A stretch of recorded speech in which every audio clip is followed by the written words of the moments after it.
Hello everyone, my name is Holden Hardman. My lovely wife Jen is here with me now, and we are on our way to go watch Thor Love and Thunder. I'm really looking forward to watching this one. It's been a minute since we've seen our boy Thor in the MCU. I think the last time we saw him was in Endgame. My big concern about this movie, and I don't know, I haven't seen it yet, but my big concern going into it is that with the success of Thor's character change that we saw in Ragnarok and again in Infinity War, that they're going to take that up maybe too far. I really like this silly Thor and the fun adventure and the type of humor that Taika Waititi has, but I could see them taking it up a notch after Ragnarok, and I thought Ragnarok was like the perfect balance. I want the laughs and I want the fun kicks and all that to go with it, but I don't want it to be taken to such an absurd level. I don't know, maybe they won't do that and it'll be perfect, and I'm sure it's going to be a great movie, but that's my reservation going in. How are you feeling going into it? I loved the Thor movies overall. I thought that they were pretty enjoyable. They had a couple scenes where Natalie Portman's character, I totally blanked on her name. It seemed like she had some powers going on, and she was Thor's equal almost. So I am very curious about that. I would love to see that play out. I really enjoyed her character. I don't know what it's gonna be like, but it looked really good to me, so we'll just have to wait and see. All right, let's get into it. Thor Love and Thunder. Hey guys, thank you all so much for watching today's video, but we did want to give a big shout out and thank you to today's sponsor, Factor. Factor makes meeting your diet and nutrition goals easy by delivering fresh, never frozen, dietitian designed foods right at your doorstep. And Factor's world-class culinary experts only use the freshest ingredients. So all of their meals are free of hormones, antibiotics, refined sugar, and GMOs. One of my favorite things about the Factor meals is that they already come prepared. So in just 2 minutes, you're all set, which makes it really easy if you're busy with school, work, or family. Meal plans range from 4 to 18 meals per week, and they allow the flexibility for you to add or remove meals weekly depending on your needs. Plus, you can always skip a week if you need to. Factor helps you avoid takeout and ordering in with nutritious and healthy food that's ready quickly. Factor meals are chef prepared, so it makes it easy to eat well, so you never have to opt for something that's unhealthy for you. Factor takes the guesswork out of grocery shopping and meal prep, giving you the time and energy you need to focus on the things that matter to you. Factor's no-hassle prepared foods make sure that you always have something healthy and nutritious whenever you don't have the time to think about making a meal. I'm gonna be choosing the home-style ground beef with chive potato mash. You can either put these meals in the microwave or the oven. I prefer the oven.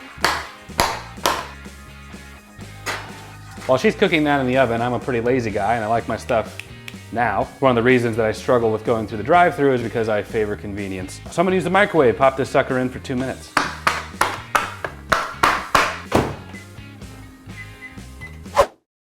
The taste is really flavorful. It does not taste like a meal delivery service. It tastes like a home-cooked meal, something you would get in a restaurant, something I would make. I really like the flavor. Oh, even Falcon wants some. Head to go.factor75.com/Holden120 and use promo code Holden120 for $120 off. That's go.factor75.com/Holden120. Use promo code Holden120 for $120 off. You're welcome. They also send us some smoothies, and those are really good too. All right, one Thor movie runtime later. I do want to say that this will be a spoiler review. This is only for people that have seen it or don't care about spoilers. One issue I had that I said prior was that I think that the tone was a little too jokey. And I know that that's a common criticism of Marvel movies currently, and I feel like we've kind of gotten away from that a little bit. There's still very much a certain type of Marvel humor, and this one leaned in on it a little too much. I think with the success of Thor Ragnarok, shifting Thor's kind of personality and the tone of the Thor movies, I think that they should have tried to have kept it more at that level. I think they went too far, because they'd have these absurd moments of Thor being like, Jane? Mixed with these more serious moments of Jane being like, I have cancer, you know, I'm dying. And Christian Bale being the God Butcher, having this like serious moment about his daughter. And I felt like the tone kept switching so strongly, so frequently. I didn't think that there was a consistent tone throughout. I think Christian Bale was excellent. I loved his portrayal. It was super, super scary and creepy. So overall, I did enjoy it. What did you think? I also thought it was a little too jokey for the first start, or the first half of the movie. movie, it was pretty consistent. I was like, is this a comedy or is this a drama, action?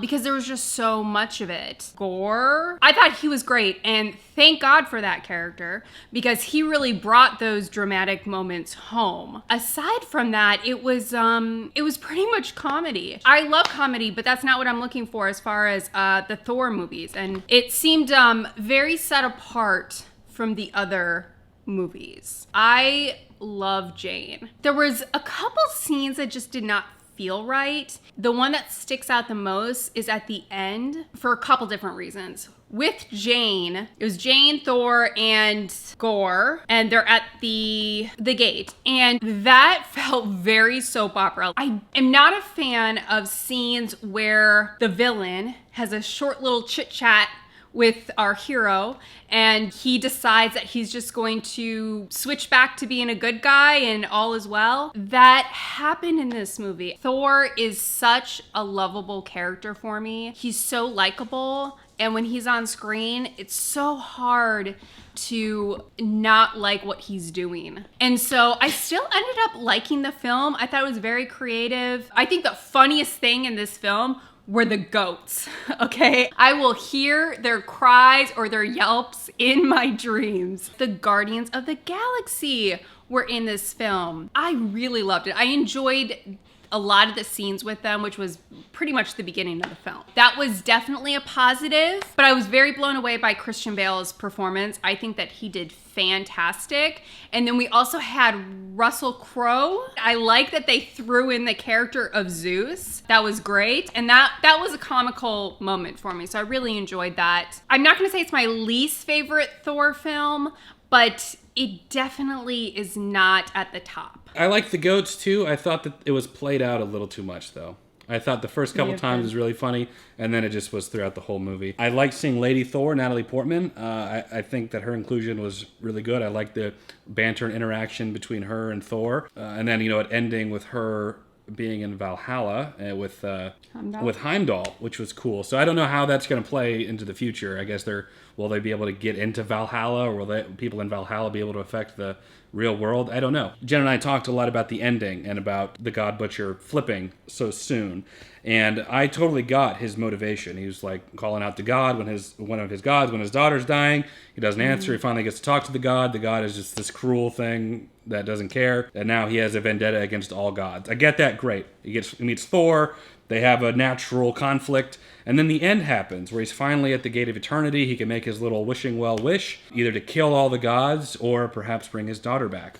And I didn't feel that the God Butcher had a moment of revelation with Thor to warrant him switching. I don't mind a switch like that if it makes sense. I would have preferred if the God Butcher was like, you gods are all cruel, you're evil, you don't care.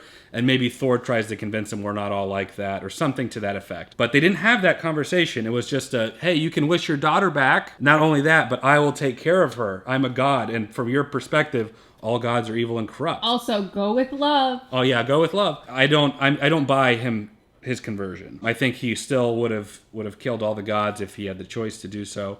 And even if he could bring his daughter back, why on earth would he entrust his daughter to a god who are naturally distrustful anyway to him? So yeah, I had an issue with that ending. What would you rate this one? They overdid a couple of things for me, and there was a couple of things that they didn't do enough of, and that final scene was just it did not hit hard with me. With Jane, them killing her off, I'm split on that because I understand and I appreciate that it's not a happy ending per se. However, I would have liked to see her character continue. She was an important part of Thor's story, and I don't feel like it was finished. I think that they're not going to stop with it. Well, I mean with Thor. You think that she's going to be brought back? Probably. That's the impression I've gotten. Oh, right, because nobody dies in these movies. Right. My bad. I'm glad that she was included. I love that she really was displaying the same type of power or close to what Thor was. She had some strength, and I admire that. I like that. I think I'm going to rate it a 7.5. I know that this was a positive, but we're the Guardians of the Galaxy. I love the Guardians, and we saw at the end of Endgame them joining up and teaming up. But I felt like at the beginning of this movie, they didn't want to have the Guardians and Thor to be in the same movie. So they had to address that they got together at the end of Endgame and then got rid of them early on. I think Star-Lord had like a handful of lines. Most of the Guardians didn't even talk, and they just got rid of them real fast. So I was looking forward to, at the end of Endgame, seeing Thor and the Guardians doing stuff. And we saw one little intro with them, and that was about it. Now, I feel like this review has been mostly negative things. I really did enjoy it, though.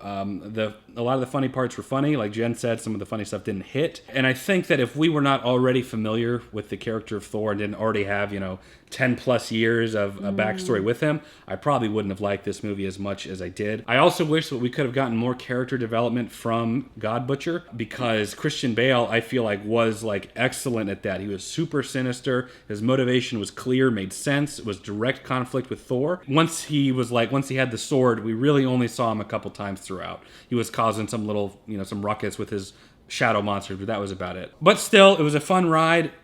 I feel like a decent Marvel movie, not the best, not as good as Multiverse of Madness, I would say. So for me, I'd probably rate this one about a 7 out of 10. One of the things that I also realized was I would have liked to see more Gore, the villain, but a little less of the children. There were so many scenes where I was just being bombarded with the same type of scene, and most of it involved just Thor interacting with the children. I did like that final scene where he extended his power to the children. In the middle of the film, I felt like it was a little overdone. And I would have enjoyed the film a lot more if they had extended that time to pretty much the main character besides Thor. I really liked his story. I appreciated his origin story.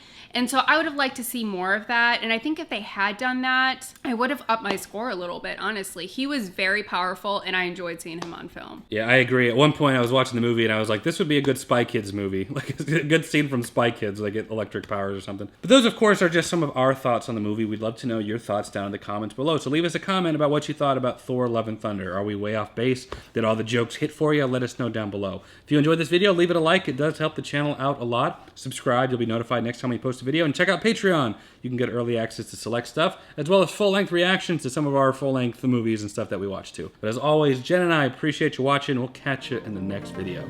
Take care.